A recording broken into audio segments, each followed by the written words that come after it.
We get told that European wars happened because of religion, or nationalism, or Nazis. People fought for God, or their country, or because they hated their neighbours. But what if we follow the money? Why do we never ask who paid for these wars? Who profited from them? Who controlled the resources? When you revisit history through a financial lens, a lot changes. We find that the same people, the same families, made money off war regardless of the outcome. We find that supposed enemies often worked together behind the scenes. And we find that ordinary people pay the price, while the wealthy get richer. This is what primary sources tell us. I have trawled through the archives and gone all the way back to the start. Only this time, instead of looking at folktales and propaganda, I looked for receipts. Because you see, bankers and governments and churches, they like to archive their deceit. And so they themselves show us what really happened. Have you ever heard of the Knights Templar, the warrior monks during the Crusades? Well, they were also Europe's first international bankers. Their banking system worked like this. A pilgrim in London could pay a deposit to the Templars. That receipt let you travel as far as Jerusalem and withdraw the same amount from any Templar bank.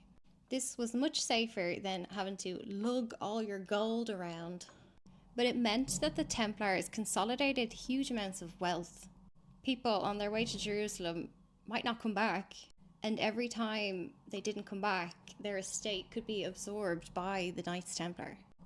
Over generations, this compounds their power, and they built literal fortresses across Europe and the Holy Lands. These fortresses were military bases mixed with bank branches, and by the year 1200, they have more power than any king.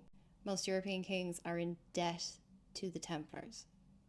This is proven by the Vatican's own archives, which include deposit receipts and transfer orders to and from the Templars that show you exactly how much money the Vatican owed the bank. In 1307, King Philip IV of France owed the Templars a huge amount of money, and so he had all of the French Templars arrested on charges of heresy.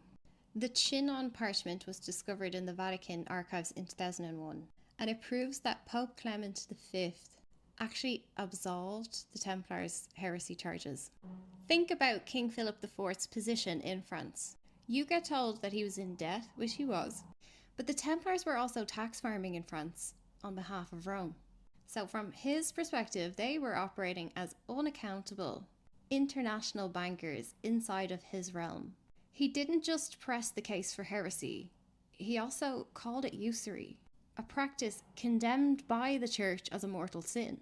That document from the Vatican archives proves how deeply entangled the Pope was with international bankers.